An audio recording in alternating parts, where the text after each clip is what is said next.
రోజుల పాటు పర్యటించడం జరిగింది. 2 రోజుల పర్యటన తర్వాత ఆంధ్రప్రదేశ్లో బీజేపీ జాతీయ అధ్యక్షులుగా గమనించిన అంశాలు, రాష్ట్ర పార్టీలో నేతల నుంచి తీసుకున్న అభిప్రాయాలు, అనేక మంది ప్రజలు, ఇతర వర్గాల నుంచి తీసుకున్న సమాచారం, అన్ని అంశాల మీద నిన్న రాజమండ్రి బహిరంగ సభలో వారు మాట్లాడడం జరిగింది. వారు మాట్లాడిన తర్వాత ఆంధ్రప్రదేశ్లో వైఎస్ఆర్ కాంగ్రెస్ పార్టీ సంబంధించినటువంటి మంత్రులు, నేతలు మాట్లాడడం జరిగింది. వారు ఎందుకు ఉలిక్కిపడ్డారో, ఎందుకు ఆ రకంగా భయపడుతున్నారో, ఎందుకు ఆ రకంగా భయభ్రాంతులకు గురై వాళ్ళు భుజాలు జరుపుకుంటున్నారో రాష్ట్ర ప్రజలకు ఈరోజు స్పష్టంగా అర్థమైంది. ఎందుకంటే 3 సంవత్సరాల పాటు ప్రజలను మబ్బెలో పెట్టి, మాయలో పెట్టి, ప్రతి సందర్భంలో కూడా మేము ఢిల్లీకి వెళ్తున్నాం, ఢిల్లీలో చర్చలు జరుపుతున్నాం, మాట్లాడుతున్నామని చెప్పి మాటలు ఏవైతున్నాయో ఇవన్నీ మోసపూరితమైనటువంటి మాటలని నిన్న నడ్డా గారి పర్యటన తర్వాత వైఎస్ఆర్ కాంగ్రెస్ పార్టీ వ్యవహరించిన తీరు ఏదైతే ఉందో ఆ తీరు స్పష్టంగా వైఎస్ఆర్ కాంగ్రెస్ పార్టీ యొక్క నిజ స్వరూపాన్ని బయటపెట్టిందనే విషయాన్ని నేను గుర్తు చేస్తున్నా. ఎందుకంటే 4 అంశాల మీద నడ్డా గారు మాట్లాడారు. 1, అవినీతి మీద మాట్లాడారు. ఆంధ్రప్రదేశ్లో శాండు, ల్యాండు, మైనింగు, అదేవిధంగా లిక్కరు, వీటికి సంబంధించినటువంటి విషయంలో వైఎస్ఆర్ కాంగ్రెస్ పార్టీ అడ్డగోలుగా దోచేస్తుందనేటువంటి విషయాన్ని చెప్పారు. నేను అడుగుతున్నా, ల్యాండ్ ఎవరి చేతిలో ఉంది? శాండ్ ఎవరి చేతిలో ఉంది? వైన్ ఎవరి చేతిలో ఉంది? మైనింగ్ ఎవరి చేతిలో ఉంది? మినరల్ ఎవరి చేతిలో ఉంది? ఈ ప్రభుత్వం 3 సంవత్సరాల్లో ఏవైతే గతంలో ఉన్నటువంటి ఒప్పందాలు మార్చారా లేదా?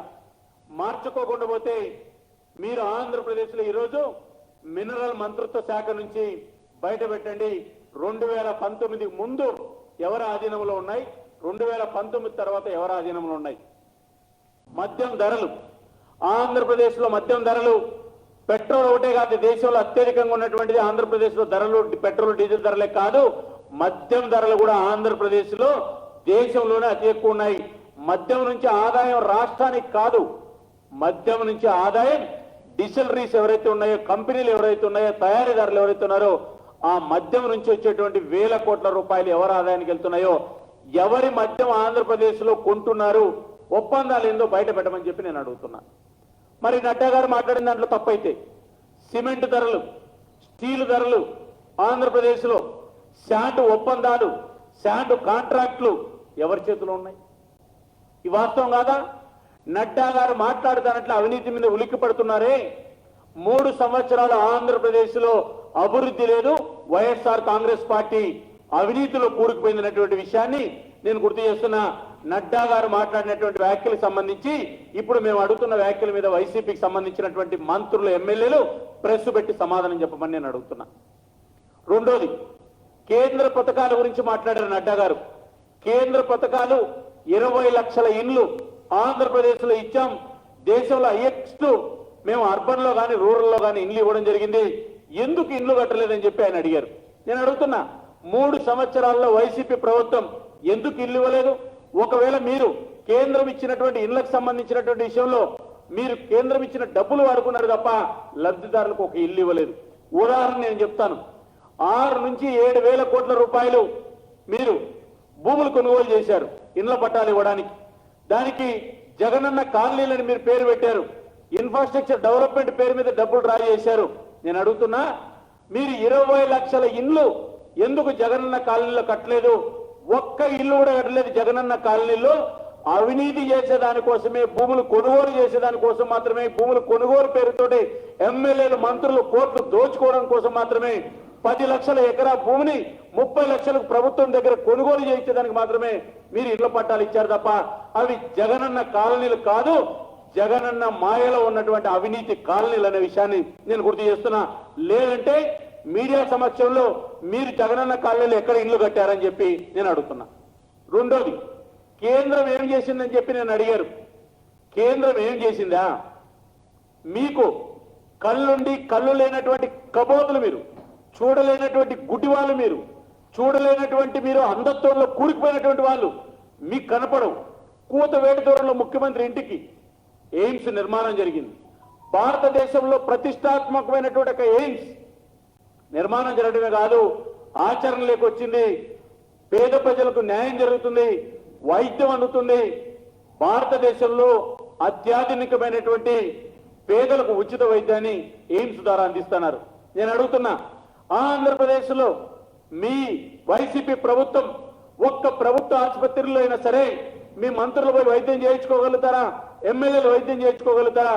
భారత ప్రధానమంత్రి, రాష్ట్రపతి, ఉపరాష్ట్రపతి, కేంద్ర మంత్రుల వరకు కూడా ఢిల్లీలో ఎయిమ్స్ పోయి వైద్యం చేయించుకుంటారు.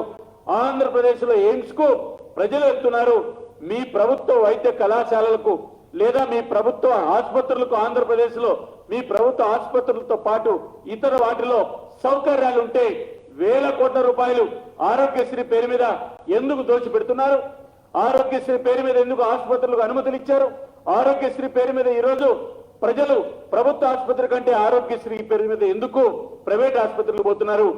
ఎయిమ్స్ కి ఎందుకు వస్తున్నారు? ఆంధ్రప్రదేశ్ ఆసుపత్రులకు ఎందుకు వెళ్ళడం లేదు? సమాధానం చెప్తారా అంటున్నా. చెప్పలేరు మీరు. అంతేకాదు, కేంద్రం ఏం చేసింది, కేంద్రం ఏం చేసింది అని అడుగుతున్నారు. IIT, IISR, custom excise academy, లేదా సెంట్రల్ యూనివర్సిటీ అనంతపురంలో, లేదా పాకశాస్త్ర యూనివర్సిటీ తిరుపతిలో, తాడేపల్లిగూడెంలో సెంట్రల్ ఇన్స్టిట్యూట్ నిర్మాణాలు జరిగినాయి. కళ్ళు కనపడడం లేదా మీకు? మీకు ఎక్కడ కూడా ఆంధ్రప్రదేశ్లో అభివృద్ధికి సంబంధించి కేంద్రం కనపడడం లేదా? 90,000 కోట్లతోటి జాతీయ రహదారులు నిర్మాణం చేస్తున్నారు. 30,000 కోట్ల రూపాయలు ఖర్చు పెట్టారు. మీ రోడ్ల మీద ఎవ్వరు నడిచే పరిస్థితి లేదు. ఆంధ్రప్రదేశ్ లో జాతీయ రహదారులు తప్ప రాష్ట్ర రహదారి ఒక్కటి కూడా లేదు. అవన్నీ కూడా పాడైపోయినటువంటి విషయాన్ని నేను గుర్తు చేస్తున్నా. మీకు ఒకవేళ లేకుండా పోతే, మీరు ఈ మధ్య సామాజిక యాత్ర పేరు మీద జిల్లాలో తిరిగారు కదా, విశాఖపట్నం, అనంతపురం, విజయవాడ, గుంటూరు, తిరుపతి, తాడేపల్లిగూడెం, కర్నూలు, ఒకసారి వెళ్ళి అభివృద్ధి కేంద్ర ప్రభుత్వ సంస్థలు చూసిరండి. ఇంకా కేంద్రం నిలిచిందేది ఏంటంటే, కేంద్రం రైల్వే శాఖకి సంబంధించినటువంటి డబ్బులు ఇచ్చి 5%, 10% రాష్ట్ర ప్రభుత్వం చెల్లించాల్సినటువంటిది ఏదైతే ఉంటుందో చెల్లించలేక చేతులు వదిలేశారు. మీరు స్మార్ట్ సిటీ పేరు మీద అమరావతికి డబ్బులు ఇచ్చారు. ఎందుకు వాడుకోవడం లేదు? ఎందుకు ఖర్చు పెట్టడం లేదు? ఆంధ్రప్రదేశ్ లో స్మార్ట్ సిటీకి సంబంధించినటువంటి తిరుపతి, అదేవిధంగా కాకినాడ, విశాఖపట్నంలో కేంద్రం ఇచ్చిన నిధులకు సంబంధించి మాత్రం ఖర్చు పెట్టారు. ఎందుకు ఖర్చు పెట్టలేదు? చివరకు జాతీయ బ్యాంకులు ఈ మధ్య కాలంలో ఆంధ్రప్రదేశ్ లో రోడ్లకు టెండర్లు పిలిచారు. పిలిచి టెండర్లకు సంబంధించినటువంటి విషయంలో రాష్ట్ర ప్రభుత్వం వాటా చెల్లించామంటే ఎన్ఈడికి సంబంధించినటువంటి రోడ్డు ఈ రోజు వరకు కూడా 9 నెలలు అవుతుంది కాంట్రాక్టర్ టెండర్లు వేసి. ఒక్క కాంట్రాక్టర్ కూడా ఈ రోజు రోడ్లు నిర్మాణాలు చేసేదానికి సిద్ధంగా లేరు. కాబట్టి మాది అభివృద్ధి, మీది అవినీతి. ఆంధ్రప్రదేశ్ లో వైసీపీ పాలన ఏంటంటే అభివృద్ధి కాదు, సంక్షేమం కాదు. ఆంధ్రప్రదేశ్ లో అభివృద్ధి అంటే వైసీపీ అజెండా, వైసీపీ జెండా, అవినీతి అనేటువంటి విషయాన్ని నేను గుర్తు చేస్తున్నా. వ్యక్తిగత విషయాలు మాట్లాడతారా? జేపీ నడ్డా గారిని పట్టుకొని, ఒక జాతీయ అధ్యక్షులు గారిని పట్టుకొని, జాతీయ అధ్యక్షులు నడ్డా గారి అడ్డు పొడుగు గురించి మాట్లాడతారా? నేను అడుగుతున్నా, మీరు వైఎస్ఆర్ కాంగ్రెస్ పార్టీ బీజేపీ జాతీయ అధ్యక్షుడిని అడ్డు పొడుగుల గురించి మాట్లాడేటువంటి స్థాయికి ఎదిగిపోయారా? ఇదేనా మీ పార్టీ మీకు ఇచ్చినటువంటి సంస్కారం? ఒక జాతీయ బీజేపీ అధ్యక్షుడు, ఈ దేశంలో 8 సంవత్సరాల జనరంజక పాలన నడిపిస్తున్నటువంటి ఒక పార్టీకి అధ్యక్షుడు, ప్రపంచంలో అతిపెద్ద పార్టీకి అధ్యక్షుడు, ఎంత మీ శక్తి ఎంత? మీ పార్టీ ఎంత? మీ పార్టీ ఎన్ని రాష్ట్రాల్లో ఉంది? మీరు ఏమనుకుంటున్నారు ఒక బీజేపీ జాతీయ అధ్యక్షుని గురించి మాట్లాడేదానికి? బీజేపీ జాతీయ అధ్యక్షుడు అబద్ధాలు మాట్లాడారా? నేను ఇప్పుడు మాట్లాడుతున్నటువంటి అంశాలన్నిటి మీద మీ దగ్గర సమాధానం ఉందని అడుగుతున్నా. చర్చకు వస్తారని అడుగుతున్నా. జగన్మోహన్ రెడ్డి ప్రాపం కోసం, లేదా జగన్మోహన్ రెడ్డి మీకు ఇచ్చే ఎమ్మెల్యే పదవుల కోసం, ఎంపీల పదవి కోసం, మంత్రుల పదవి కోసం కొంతమంది మంత్రులు తీసేసిన తహసీల్దారులాగా మీకు పట్టించుకోవడం లేదు కాబట్టి మీడియాకు ముందుకు వచ్చి అడ్డగోలుగా మాట్లాడతామంటే నడవదనే విషయాన్ని గుర్తు చేస్తున్నా. ఆట ఇప్పుడే ప్రారంభమైంది. ఆట 24 నెలలు ఆడాలి. ఆంధ్రప్రదేశ్ లో బీజేపీ జాతీయ అధ్యక్షుడు అడుగు పెడతానంటే వణికిపోతున్నారు. మీ భయము, మీ మీడియాలో మాట్లాడుతున్నటువంటి అహభావాలు, మీరు వ్యవహరిస్తున్న తీరు రాష్ట్ర ప్రజలు గమనిస్తున్నారనే విషయాన్ని గుర్తు చేస్తున్నా. మతతత్వ పార్టీ భారతీయ జనతా పార్టీ మతాల మధ్య విద్వేషాలు రెచ్చగొడుతుంది. సిగ్గుందా మీకు? టిప్పు సుల్తాన్ విగ్రహాన్ని, ఈ భారతదేశంలో వేల మందిని ఊచకోతపోసినటువంటి ఒక దేశ ద్రోహిని ప్రొద్దుటూరులో విగ్రహం పెడతామన్నారు. బీజేపీ ఉద్యమం చేస్తే పారిపోయారు వైఎస్ఆర్ కాంగ్రెస్ పార్టీ. మీకు దమ్ముంటే మరి పొద్దుటూరులో టిప్పు సుల్తాన్ విగ్రహం పెట్టచ్చు కదా. భారతదేశంలో ఎక్కడా కూడా జిన్నా సెంటర్ లేదు. భారతదేశంలో జిన్నా సెంటర్ ఎందుకయ్యా, అబ్దుల్ కలాం సెంటర్ పెట్టండి అంటే రాత్రి భయపడి పోయి అక్కడ ఉన్నటువంటి పాకిస్తాన్ రంగులు ఊహాజనితంగా ఉన్నటువంటి వాటిని మార్చి జాతీయ జెండా రంగులు వేశారు. మరి బీజేపీ చెప్పినటువంటి జిన్నా సెంటర్ గురించి మాట్లాడింది తప్పైతే, అది మతత్వం అయితే మాకేం అభ్యంతరం లేదు, మేము జిన్నా సెంటర్ ఉంచుతాం, అక్కడ పాకిస్తాన్ కి సంబంధించినటువంటి రంగులు ఉంచుతామని చెప్పి చెప్పొచ్చు కదా. ఎందుకు రాత్రి భయపడి మీరు జిన్నా సెంటర్ రంగులు మార్చారు? ఇది భారతీయ జనతా పార్టీ, ఇది భారతీయ జనతా పార్టీ చెప్పేది. మతాల గురించి మీరు మాట్లాడతారా? భారతదేశంలో రెండే రెండు మతత్వ పార్టీలు ఉన్నాయి. ఒకటి ఎంఐఎం పార్టీ, రెండు వైఎస్ఆర్ కాంగ్రెస్ పార్టీ. మీరు ఆంధ్రప్రదేశ్లో దేవాలయాలు ధ్వంసం జరిగాయి, రథాలు తగలబడ్డాయి, ఒక్కరినన్నా అరెస్ట్ చేశారా? మీకు మతాల పట్ల చిత్తశుద్ధి ఉందా? ప్రజల సొమ్ముతోటి, భారత పార్లమెంట్ ఇచ్చేటువంటి డబ్బుతోటి, నిబంధనలు ఉల్లంఘించి రాష్ట్ర ప్రజల సొమ్ముతోటి పాస్టర్లకు జీతాలు ఇచ్చేటువంటి మీరు, ముజాములకు డబ్బులు ఇచ్చేటువంటి మీరు, దేవాలయాల్లో పనిచేసేటువంటి డబ్బును తీసుకొని వాళ్ళకు డబ్బు ఇవ్వకోకుండా హైకోర్టు 5 లక్షల రూపాయల లోపల ఆదాయం ఉన్న దేవాలయాలు పూజారులకు హ్యాండ్ ఓవర్ చేయాలి, వాళ్ళ నిర్వహణలో జరగాలని చెప్పి తీర్పిస్తే అమలు చేయని మీరు బీజేపీని మతత్వ పార్టీ అంటారా? ఎవరినైనా ఒక్కరినన్నా మీరు అరెస్ట్ చేశారా? పతాలు వెగలబడితే, రామతీర్థంలో రాముడిని తెగ నరిగితే ఈరోజు ఒక్కరిని అరెస్ట్ చేశారా? హోంమంత్రి సరిగా పనిచేయలేదని మంత్రి మార్చారు, అనేక మంది మంత్రులు మార్చారు. మార్చాల్సిన మంత్రులు కాదు, చేతగాని ముఖ్యమంత్రిని. వైఎస్ఆర్ కాంగ్రెస్ పార్టీ చేతనైతే ముఖ్యమంత్రి మార్చుకోవాలి, మార్చలేరు. అది ఎందుకంటే అది ఒక లిమిటెడ్ కంపెనీ. ఆ పార్టీకి కర్త కర్మ క్రియ జగన్మోహన్ రెడ్డి. జగన్మోహన్ రెడ్డిని వైఎస్ఆర్ కాంగ్రెస్ పార్టీ నేతలు ఒక లిమిటెడ్ కంపెనీ ఎండీ లాగా చూస్తారు. ఆయన ఉంచుకోవాలనుకోవాలని ఉంచుతాడు, తీసేయాలనుకోవాలని తీసేస్తాడు. ఆయన క్యాబినెట్ నుంచి అనేక మంత్రులను తొలగిస్తే ఒక్క మంత్రి నోటు వచ్చి బయట వచ్చి మాట్లాడలేదు. మీరు బీజేపీని మతత్వం గురించి మాట్లాడతారు. నేను అడుగుతున్నా, చర్చిలకు నిర్మాణానికి మీరు టెండర్లు పిలుస్తారు ప్రజల సొమ్ముతోటి.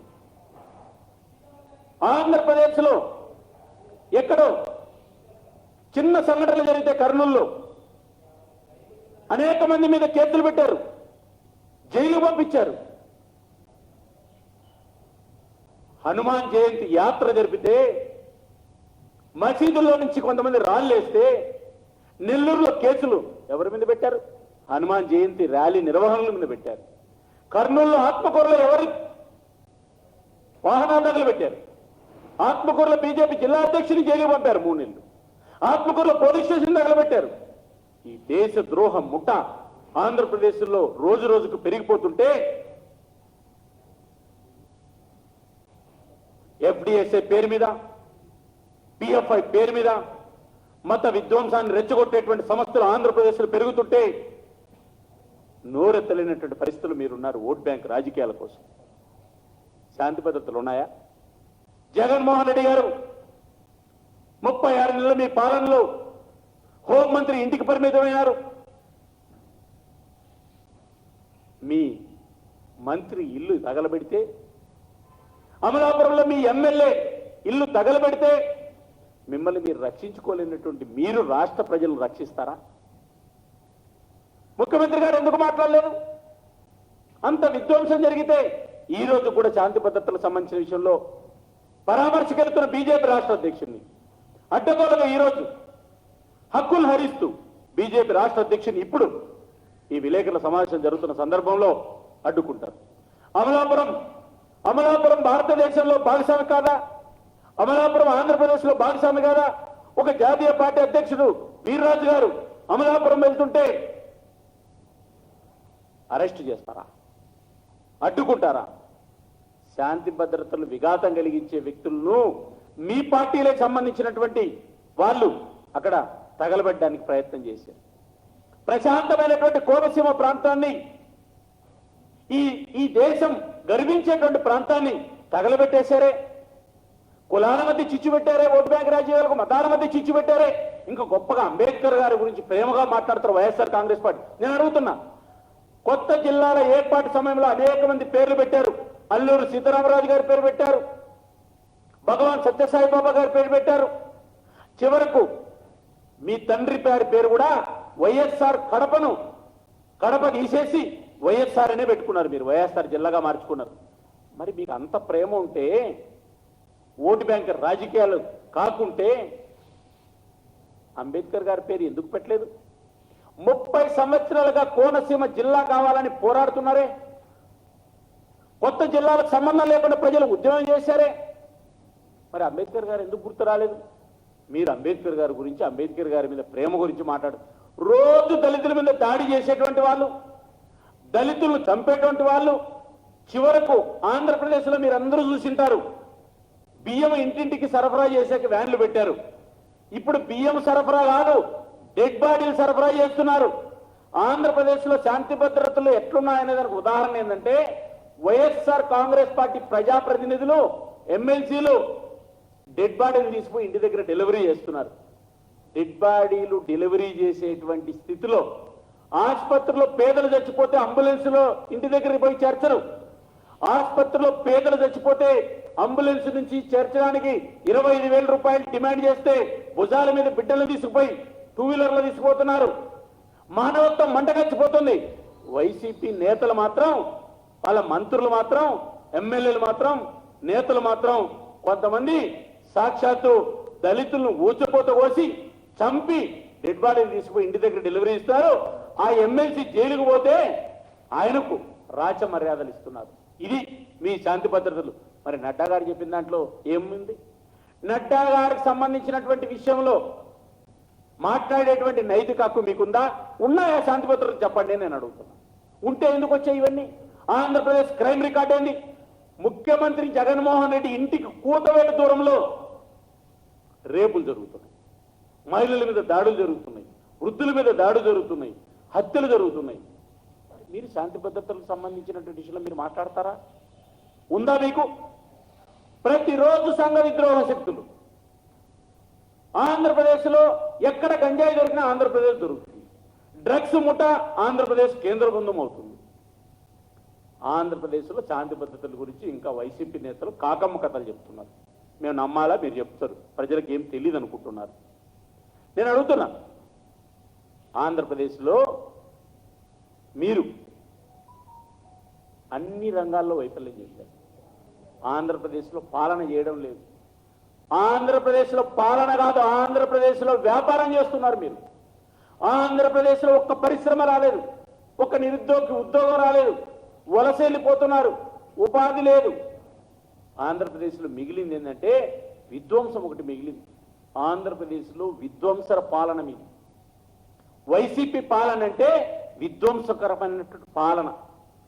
మిత్రులారా, నేను అడుగుతున్నా, మీకు ఆర్థిక క్రమశిక్షణ ఉంది ఆంధ్రప్రదేశ్లో?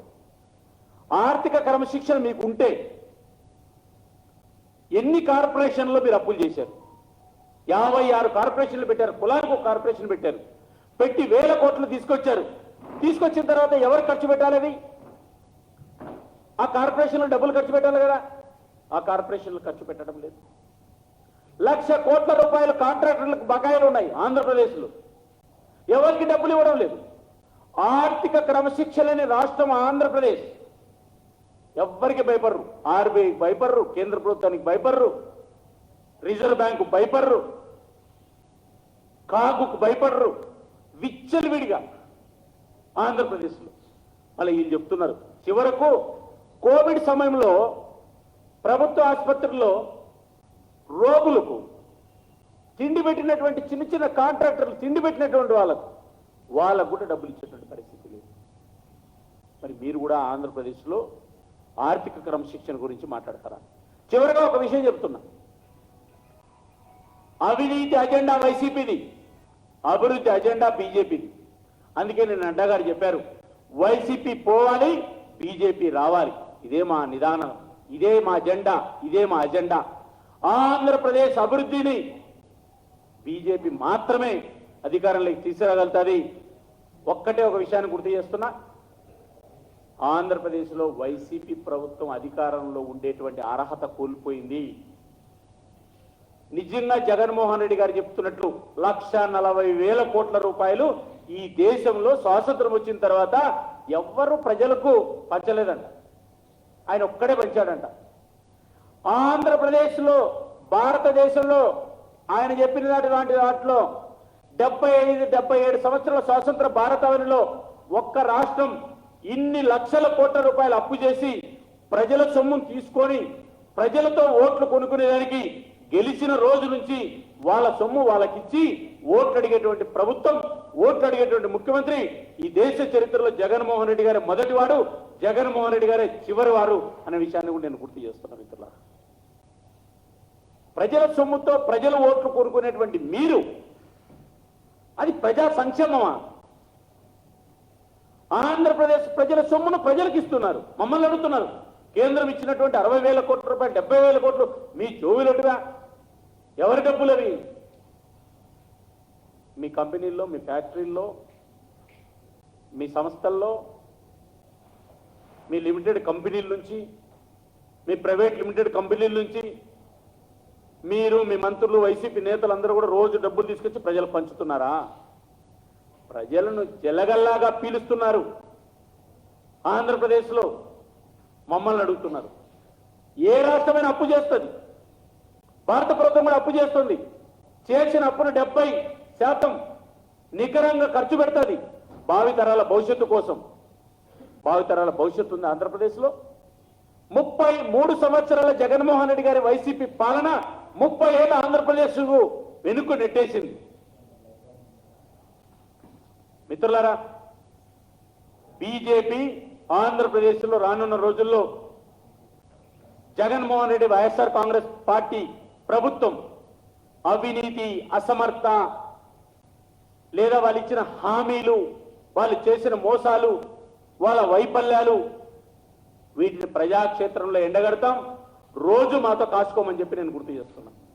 బీజేపీ మిమ్మల్ని వదిలిపెట్టదు. ఇంకా ఆపేయండి. భారత ప్రభుత్వం వేరు, రాష్ట్ర ప్రభుత్వం వేరు. మీరు ఢిల్లీకి వెళ్ళి కేంద్ర మంత్రులు కలవడం, ఢిల్లీకి వెళ్ళి ప్రధానమంత్రి గారిని కలవడం, ఢిల్లీకి వెళ్ళి హోంమంత్రి గారిని కలవడం, ఢిల్లీకి వెళ్ళి మీరు మాట్లాడడం, ఇవి అన్ని రాష్ట్రాలు చేస్తాయి. మమ్మల్ని నిత్యం వ్యతిరేకించే కేరళకు సంబంధించిన ముఖ్యమంత్రి పోతే కూడా కలుస్తాడు, లేదా పక్కన ఉన్న తమిళనాడు ముఖ్యమంత్రి పోతే కూడా కలుస్తారు. ఇది సమైక్య స్ఫూర్తి. సమైక్య స్ఫూర్తికి బీజేపీకి గౌరవిస్తుంది. Bharatiya Janata Party versus YSR Congress Party, ఇది గుర్తుపెట్టుకోండి. నిన్న వచ్చింది బీజేపీ, భారత ప్రభుత్వ ప్రతినిధి కాదు నడ్డా గారు, భారతీయ జనతా పార్టీ ప్రతినిధి. భారతీయ జనతా పార్టీ ప్రతినిధి ఆంధ్రాలో అడుగు పెడితే ఏ రకంగా ఉంటుందో విషయం అర్థమైంది కదా. కాబట్టి బీజేపీ వర్సెస్ వైఎస్ఆర్సీపీ ఆంధ్రప్రదేశ్ రాజకీయ ముఖ చిత్రం మారబోతుంది. బీజేపీ 2024కు ప్రజలు ప్రత్యున్మాయ రాజకీయ పార్టీగా బీజేపీకి మద్దతు ఇస్తారు. ఆంధ్రప్రదేశ్లో ఖచ్చితంగా 2024కు బీజేపీ అధికారంలోకి వస్తుంది. వైసీపీ పోవాలి, బీజేపీ రావాలి.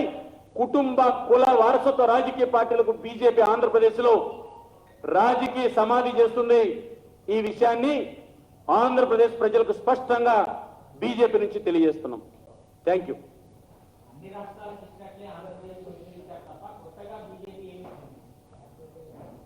కేంద్రం ఇచ్చేటువంటి నిధులు వైట్ పేపర్ రిలీజ్ చేయండి.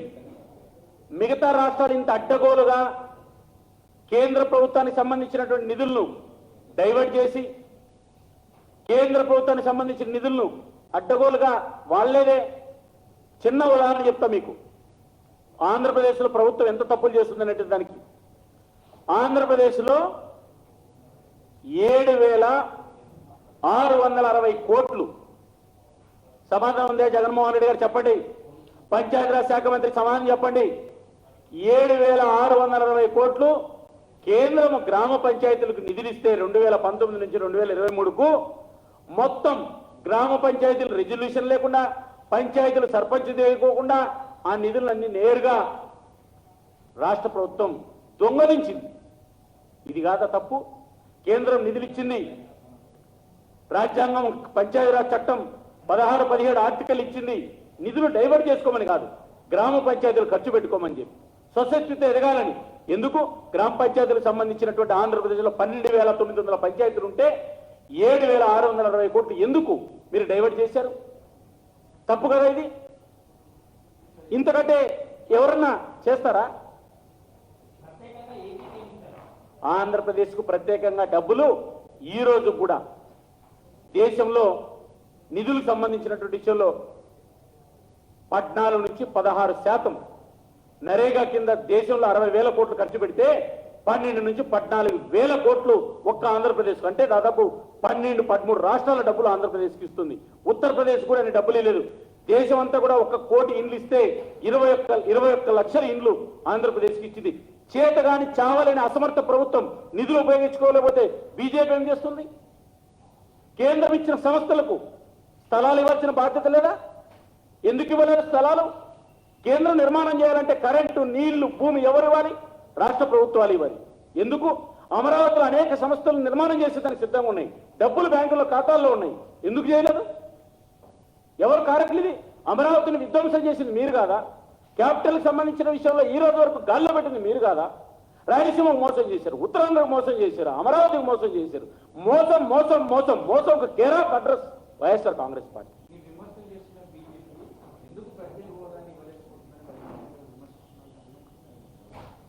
ఈ దేశంలో 8 ఏళ్లుగా చెప్పిన సారే చెప్పి 100 సార్లు చెప్పింటాం. దేశంలో లేని ప్రత్యేక హోదాకు సంబంధించినటువంటి అంశాన్ని మాట్లాడుతాం, మాటకు ముందు మాట తర్వాత. మరి ముఖ్యమంత్రి గారు మొన్న కూడా పోయారు కదా ప్రధానమంత్రి గారిని, మరి ఆ మాట మాట్లాడచ్చు కదా? ఆయన కూడా చాలా విషయాలు తెలుసు కదా, రోజు కేంద్ర మంత్రులు కలుపుతున్నారు కదా, 3 నెలలకు ఒకసారి ప్రధానమంత్రిని కలుపుతున్నాడు కదా, ఎందుకు మాట్లాడడం లేదు?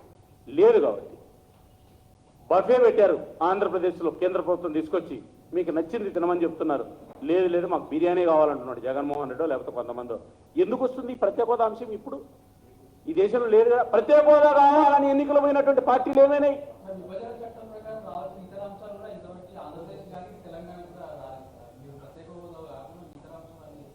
దావోసులు కలిసి దావతులు చేసుకుంటారు, అన్నా తమ్ముడు ఆలింగాలు చేసుకుంటారు.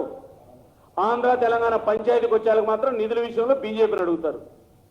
మరి మా అన్నా తమ్ముడని మాట్లాడుకున్నటువంటి దావోసులో దావత్తులు చేసుకున్నటువంటి జగన్మోహన్ రెడ్డి గారు, కేటీఆర్ గారు కూర్చొని 10 నిమిషాలు మాట్లాడుకుంటే పంచాయతీ దిగుతుంది కదా? ఎవరిని మోసం చేస్తారు?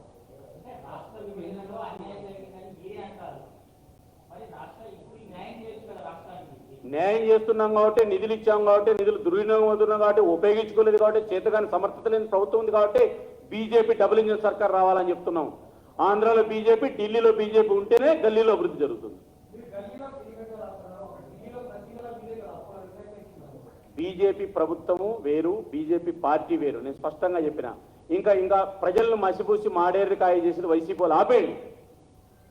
బీజేపీ ప్రభుత్వం వేరు, ఆంధ్రాలో ఉన్న ప్రభుత్వం వేరు. ప్రభుత్వాలు మాట్లాడుకుంటాయి. భారతీయ జనతా పార్టీ మాట్లాడుతుంది. నేను భారతీయ జనతా పార్టీ ప్రతినిధిని కాబట్టి దీన్ని అర్థం చేసుకోమని చెప్పి నేను గుర్తు చేస్తూ థ్యాంక్ యూ వెరీ మచ్.